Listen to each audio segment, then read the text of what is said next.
उपराष्ट्रपति वेंकैया नायडू ने शहर के लोगों को योग दिवस की शुभकामनाएं दी। यातायात संयुक्त सीपी रंगनाथ ने कहा कि इस अवसर पर यातायात प्रतिबद्ध रहेगा। सिकंदराबाद परेड ग्राउंड में आयोजकों ने योग दिवस का आयोजन किया। सुबह 6:20 घर से निकले उपराष्ट्रपति वेंकैया नायडू परेड ग्राउंड में योग सत्र में शामिल हुए। योग दिवस का महत्व समझाया। वेंकैया नायडू का मानना है कि योग स्वास्थ्य और शारीरिक फिटनेस के लिए अच्छा है और अच्छे स्वास्थ्य को बनाए रखने में मदद करता है। रंगनाथ ने कहा है कि योग दिवस के मद्देनजर बेगमपेट, पंजागुट्टा और जुबली हिल्स फ्लाईओवर के माध्यम से आवास पहुंचने के बाद मार्गों पर यातायात का डायवर्जन होगा। Tirumalagiri, Bowenpally, Tivoli, cross road, Secunderabad, clock tower, Begumpet, Paradise, JBS Karkhana, YMCA और अन्य क्षेत्रों को यातायात प्रतिबंधों के साथ डाइवर्ट किया जाएगा। हैदराबाद वासियों के लिए एक और फ्लाईओवर बनेगा। मंत्री केटीआर आज केतलापुर रेलवे फ्लाईओवर ब्रिज का उद्घाटन करेंगे। 4 लाइन फ्लाईओवर का निर्माण करीब 86 करोड़ रुपए की लागत से किया गया है। नवनिर्मित केतलापुर रेलवे फ्लाईओवर ब्रिज कुकड़पल्ली को हाईटेक सिटी से जोड़ता है। केतलापुर रेलवे फ्लाईओवर ब्रिज के उद्घाटन से JNTU मलेशिया टाउनशिप हाईटेक City flyover cyber tower junction पर भीड़ को कम होगी। मादापुर मेन रोड पर सनत नगर, बालानगर और सिकंदराबाद से ट्रैफिक को मूसापेट के रास्ते केतलापुर की ओर डाइवर्ट किया जाएगा। यह दूरी को 3.5 किमी तक कम कर देता है। यात्रा का समय कम से कम 1 घंटा कम हो जाएगा। सिकंदराबाद रेलवे स्टेशन पर हुए हमले में घायल हुए 9 लोगों को छुट्टी दे दी गई है। पुलिस का कहना है कि अग्निपथ के खिलाफ हुए दंगों के दौरान पुलिस फायरिंग में घायल हुए लोग ठीक हो गए हैं। अग्निपथ के खिलाफ हुए दंगों में 9 युवक घायल हो गए। पुलिस ने कहा कि पुलिस हमले में घायल हुए लोगों का गांधी अस्पताल में 3 दिनों तक इलाज किया गया। रेलवे पुलिस ने कहा कि डिस्चार्ज किए गए 9 लोगों के माता पिता को सौंप दिया गया है। गंभीर रूप से घायल 4 अन्य का अस्पताल में डॉक्टरों ने ऑपरेशन किया। हैदराबाद में भारी बारिश हुई। नतीजतन कई क्षेत्रों के अंतर्देशीय क्षेत्र पूरी तरह से जलमग्न हो गए हैं। शहर भर में भारी बारिश हुई। सभी रास्ते पूरी तरह जलमग्न हो गए। उप्पल, तारनाका, सिकंदराबाद, बेगमपेट, पंजागुट्टा, जुबली हिल्स और बंजारा हिल्स में भारी बारिश हुई। Madhapur, Hitec City, Kondapur, Moosapet, Erragadda, ESI, Patancheru, Arasimpuram, Aminpuram, Attapur, Gudimalkapur, Mehdipatnam, Manikonda और कोंडापुर में भारी बारिश हुई। भारी बारिश को देखते हुए बिजली अधिकारियों ने कई इलाकों में बिजली काट दी है। हैदराबाद के साथ साथ संगारेड्डी में भी लगातार बारिश हुई है।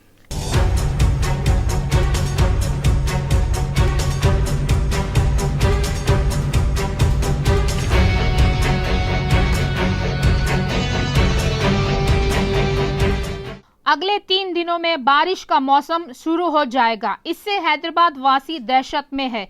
पिछले मानसून में बाढ़ की चपेट में आए शहर वासियों को इस बार और बारिश होने का डर सता रहा है। हाल ही में हुई छिटपुट बारिश के बाद सिटी की सड़कों पर आधे घंटे तक जल भराव देखा गया। नागरिक इस बात को लेकर चिंतित है कि अगर अगले कुछ दिनों में बारिश होती है तो स्थिति से कैसे निपटा जाए। अगर शहर में आधे घंटे तक लगातार बारिश होती है तो पूरे शहर में बाढ़ जैसी स्थिति उत्पन्न हो जाती है। अगर कुछ घंटों तक बारिश होती है तो पूरे शहर जल भराव के साथ साथ बाढ़ प्रभावित क्षेत्रों के अलावा पूरे शहर में पानी भर जाता है।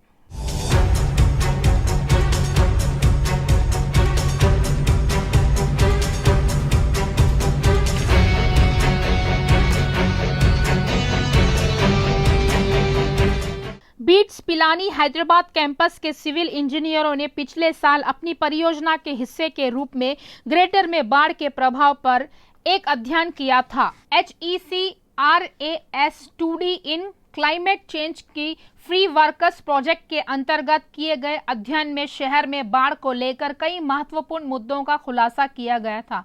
शहरी बाढ़ जोखिम विश्लेषण के हिस्से के रूप में किए गए अध्ययन से शहर में बाढ़ के बारे में कई निष्कर्ष सामने आए। अध्ययन में पाया गया कि GHMC जो 625 वर्ग किलोमीटर के क्षेत्र को कवर करता है, यदि 17 दिनों के लिए 44.035 सेमी या 19 दिनों के लिए 62.42 सेमी बारिश होती है, शहर का लगभग आधा हिस्सा जलमग्न हो जाएगा। रिपोर्ट में कहा गया है कि बारिश के समय पानी को सोखने में असमर्थता के कारण यह स्थिति उत्पन्न हुई है।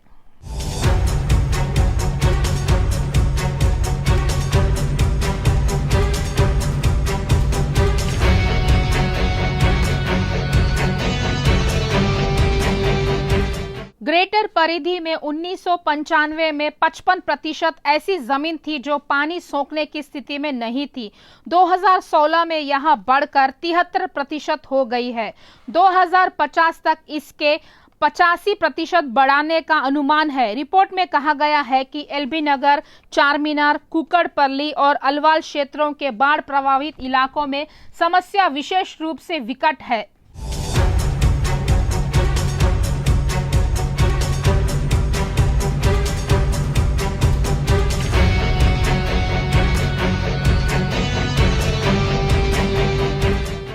जून को शहर के कई हिस्सों में हल्की बारिश हुई। शाम को मौसम सर्द था जबकि सुबह तेज धूप थी। हवा, गरज और बिजली का झोंका आया। अलवाल कोत्ता बस्ती सामुदायिक भवन में अधिकतम 2 सेमी बारिश रिकॉर्ड की गई है। शाहपुर नगर में सबसे कम 0.05 सेंटीमीटर बारिश हुई। मौसम विभाग के अधिकारियों ने बताया है कि अगले 3 दिनों में शहर के कई हिस्सों में शाम और रात को आंधी के साथ हल्की से मध्यम बारिश होने की संभावना है।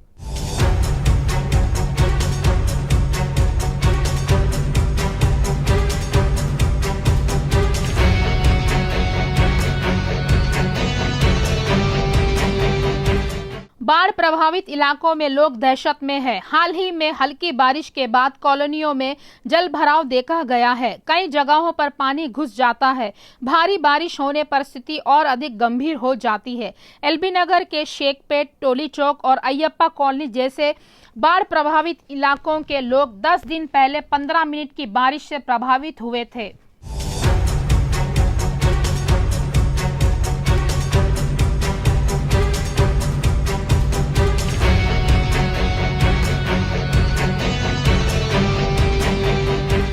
मल्लिकार्जुन नगर, त्यागराय नगर कॉलोनी, बंडलागुड़ा, मेट्टूगुड़ा, एलबी नगर, पेद्दा अंबरपेट, नागोल में अयप्पा कॉलोनी, हनुमान नगर कॉलोनी, मीरपेट में मिथुला नगर, सत्यनारायण नगर, चंद्रायन गुट्टा, उप्पल, फलकनुमा में अलजुबेल कॉलोनी, सैदाबाद नगर, नंदीना कॉलोनी, शेखपेट नाला, अकबरपुरा कॉलोनी, महात्मा गांधी नगर, सैकड़ों कॉलोनियां फिर एक बार बाढ़ को लेकर आशंकित है।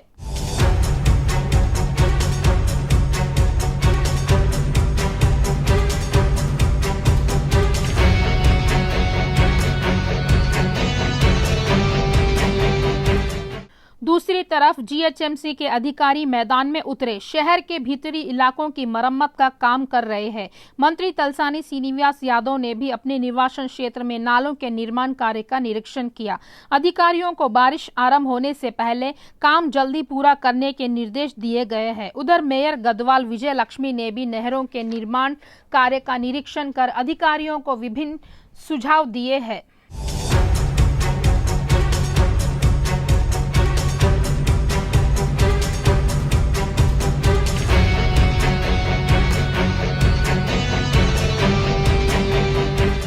राज्य के साथ साथ शहर में भी मानसून 6 से 10 जून के बीच शुरू होता जाता है। अगले 3 दिनों में हल्की बारिश की संभावना है। ऑल इंडिया वेदर फोरकास्ट के मुताबिक इस बार सामान्य बारिश होगी। मौसम विभाग ने कहा है कि भारी बारिश की संभावना है। इससे शहरवासी और भी दहशत में है। देखें कि बारिश शुरू होने तक शहर के कुछ हिस्सों में नहरों और पुलों का निर्माण पूरा हो जाता है या नहीं।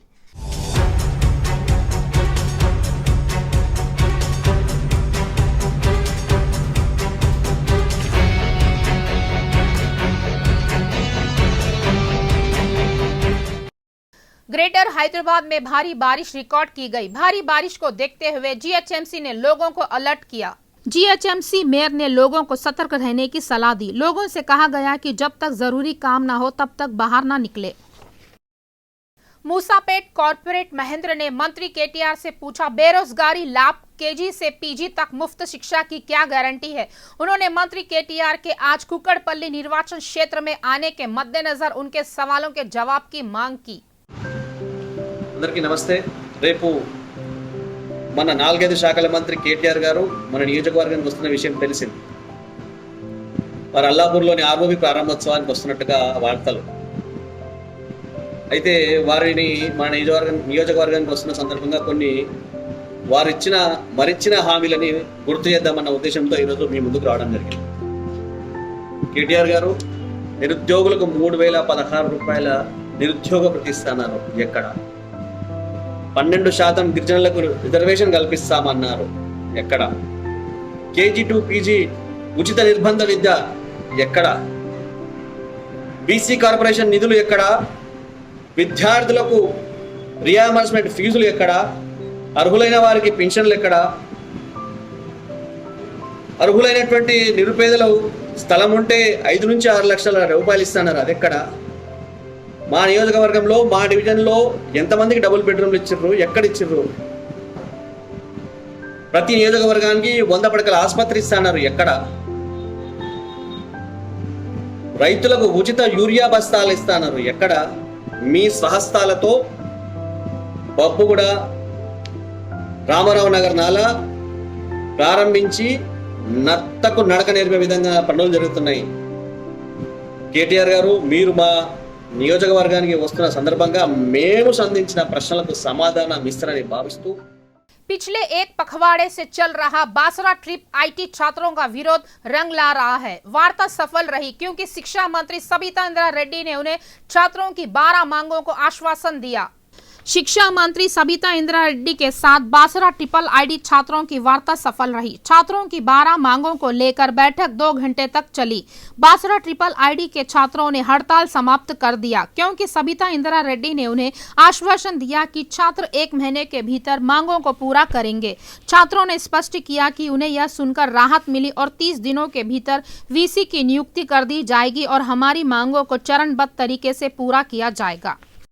कांग्रेस पार्टी नेतृत्व ने बीती रात सभी राज्यों में अपने जनप्रतिनिधियों को अहम आह्वान जारी किया। एआईसीसी नेताओं ने कहा कि सभी जनप्रतिनिधि आज दिल्ली आए। पार्टी नेतृत्व ने कहा कि पार्टी विधायकों के साथ विधायक भी दिल्ली आए। पार्टी अध्यक्ष सोनिया गांधी को सोमवार शाम अस्पताल से छुट्टी मिल गई। सोनिया को पहले ही 23 मई को ईडीआई के सामने पेश होने के लिए तलब किया जा चुका है। जानकारी है कि सोनिया पर समग्र रूप से मुकदमा चलाने की संभावना है। इस संदर्भ में एआईसीसी ने पार्टी के सभी प्रतिनिधियों को दिल्ली आने का आह्वान किया। टीपीसीसी प्रमुख रेवंत और टीसीएलपी नेता मल्लू भट्टी पहले से ही दिल्ली में रह रहे हैं। भाजपा पार्षद अकुला श्रीवाणी अंजन ने सरूरनगर संभाग का दौरा किया। इसके तहत उन्होंने उन इलाकों का दौरा किया जहां कृष्णा नगर कॉलोनी में गंदा पानी जमा है।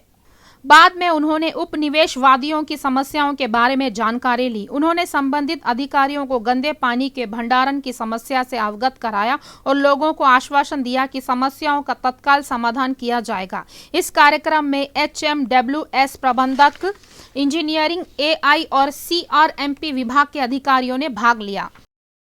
CRMP సురేష్ గారు, CRMP రవి గారు, ఇది మీకు అయితే తెలిసిండొచ్చు. కృష్ణానగర్ కాలనీ ఎంట్రన్స్ రోడ్ ఇది. ఇక్కడ అందరు ఇంజనీరింగ్ టీము, కార్పొరేటర్ గారు, స్థానికులు అందరూ ఉన్నారు ఇక్కడ. సో ఇది పరిస్థితి ఇంత దారుణంగా ఉందో. ఈ సమస్య గత 3-4 సంవత్సరాల నుంచి ఉంది. సీఎం రోడ్ అంటారు దీన్ని. యాక్చువల్గా సింపుల్గా ఇక్కడ ఈ కాలనీ ఉంది. ఇక్కడ ఒక చిన్న రోడ్డు, మీరు రోడ్ కట్ చేసి అందులో కలిపేస్తే ఈ వాటర్ వెళ్ళిపోతాయి. అన్ని విధాలుగా ప్రయత్నాలు చేసినా కానీ సివరేజ్ల ప్రాబ్లం, ఇంజనీర్ ప్రాబ్లం ఏం లేదు ఇక్కడ. కానీ జస్ట్ మీరు ఇక్కడ ఇది రోడ్ కట్ చేసి అక్కడ వేస్తే సరిపోతుంది. దయచేసి తొందరగా అయ్యేటట్టు చూడండి. ఒకసారి మీరు స్థానికుల మాటలు కూడా మీరు వినండి. అన్నా మీరు ఏమైనా చెప్తారా? చెప్పండి సార్. మేము గత 5 సంవత్సరాల నుంచి ఇదే దీని గురించి మాట్లాడినాము. స్థానికంగా ఉన్న కార్పొరేటర్లు పిలిచినాము, ఎమ్మెల్యే గారికి ఇచ్చినాము, వీళ్ళందరికీ కూడా చెప్పినాము.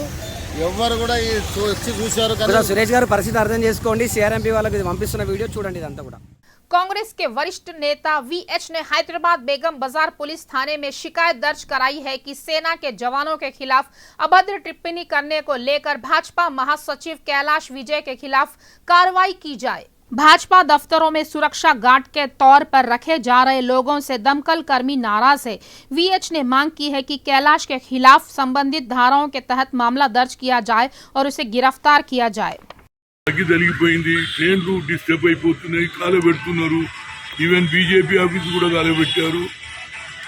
యావత్ భారతదేశంలో అక్కడ కూడా గొడవలు జరుగుతున్నాయి. నిన్నగాక మొన్న అగ్నిపత్, ఇదేమో అగ్నిపత్ ఇష్యూ. ఇంతకుముందు మొహమ్మద్ ప్రవక్త మీద చేసిన కామెంటు, ఏది దుపూర్ శర్మ మాట్లాడిన తీరు, ఎంటైర్ వరల్డ్లో ఉన్నటువంటి ముస్లిం కంట్రీస్ అంతా ఇవాళ వ్యతిరేకమవుతున్నాయి.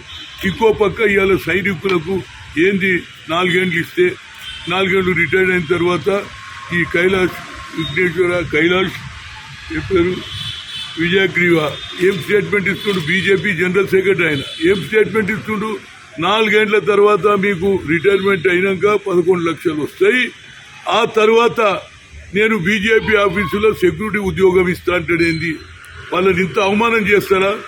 ఈ దేశానికి గురించి సేవ చేయడానికి వచ్చిండ్రు. భారతదేశానికి భార్య పిల్లలను విడిచిపెట్టి, గ్రామాలు విడిచిపెట్టి, ఊరు విడిచిపెట్టి సైనికులలో ఏది బార్డర్లో ఉంటారు. ఒక పక్కనేమో నరేంద్ర మోడీ చైనాతో నేను ఫైట్ చేస్తా, అదేవిధంగా పాకిస్తాన్తో ఫైట్ చేస్తా అంటుంది. ఇవాళ డిఫెన్స్ ఇమేజ్ను పడగొట్టినటువంటి వ్యక్తి ఉన్నాడంటే అది నరేంద్ర మోడీ. ఆనాడే నుపూర్ శర్మ మీద నువ్వు యాక్షన్ తీసుకుంటుంటే ఇవాళ ఈ గొడవలు కాకపోతుంది. ఇవాళ ఏమైంది? కాబూల్లో ఆఫ్ఘనిస్తాన్లో ఏదైతే సిక్కుల గురుద్వారాల మీద అటాక్ చేస్తే 50 మంది చచ్చిపోయింది గ్రానేడ్. వాళ్ళు ఫుల్లా చెప్తున్నారు. बीजेपी नेताओं ने कहा है कि बीजेपी संसदीय बोर्ड की आज बैठक होने की संभावना है।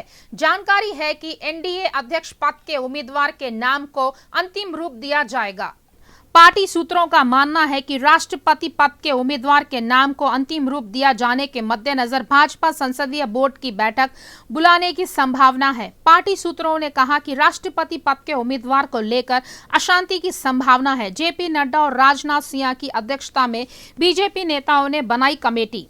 मेरचल अंचल में हुई सर्वदलीय बैठक में जमकर हंगामा हुआ। एमपीटीसी ने मंत्री से सवाल किया है कि गांव में विकास कार्यों के लिए पर्याप्त राशि नहीं है, इससे स्थानीय स्तर पर संघर्ष का माहौल बन गया है। दबिलपुरा एमपीटीसी ने हेमलता मंत्री मल्ला रेड्डी से कहा कि वह बताए कि सोमाराम गांव में 3 साल से बिजली का पोल नहीं लगाने वाली सरकार कहां विकसित हुई है। सेवानिवृत्त न्यायाधीश एल नरसिम्हा रेड्डी ने कहा कि भारतीय संस्कृति और पारंपरिक रीति रिवाज बेजोड़ है। भविष्य के लिए बेहतर पारंपरिक कलाओं को उपलब्ध कराने की जरूरत है। अग्रणी राष्ट्रीय संगीत और नाटक अकादमी पुरस्कार प्राप्त करता गुरु दीपिका रेड्डी ने रविंद्रनाथ में दीपांजलि नामक एक नृत्य प्रदर्शन किया। न्यायमूर्ति नरसिम्हा रेड्डी ने गुरु दीपिका रेड्डी द्वारा स्थापित दीपांजलि कुचिपुड़ी नृत्य अकादमी द्वारा प्रशिक्षित छात्रों द्वारा किए गए नृत्य पर नर्तकी को बधाई दी। इस अवसर पर कुचिपुड़ी शिक्षा का अभ्यास करने वाली और जाति की आवाज पर कुचिपुड़ी नृत्य करने वाली कुमारी अक्षरा रेड्डी का अभिनंदन एवं सम्मान किया गया। నేను కూచిపూడి డాన్స్ నేర్చుకుంటున్నాను 6 ఇయర్స్ నుంచి. నా గురుగారి పేరు దీపికా రెడ్డి. నేను ఈరోజు చేసింది జతిస్వరం. ఇంకా నేను ఎంత హార్డ్ వర్క్ చేశానంటే हैदराबाद के बाचूपल्ली स्थित एसएलजी अस्पताल पर निजामपेट नगर निगम ने भारी जुर्माना लगाया है। करोड़ों में जुर्माना लगाना चर्चा का विषय बन गया है। नगर निकाय ने सर्वसम्मति से संपत्ति कर स्वयं मूल्यांकन में गलत विवरण दिया है।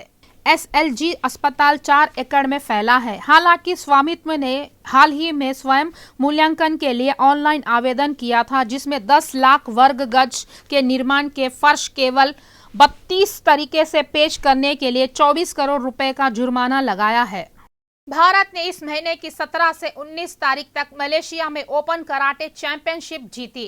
इस प्रतियोगिता में तेलंगाना की ओर से 12 लोगों ने हिस्सा लिया। तेलंगाना से मलेशिया ओपन कराटे में गए राजू नायक कराटे अकादमी के खिलाड़ियों ने 6 पदकों के साथ छलांग लगाई। 2 स्वर्ण, 2 रजत और 2 कांस्य पदक के साथ सशक्त। इसके साथ ही वे जीत की योजना के साथ 2 दिन में तेलंगाना पहुंचने वाले हैं।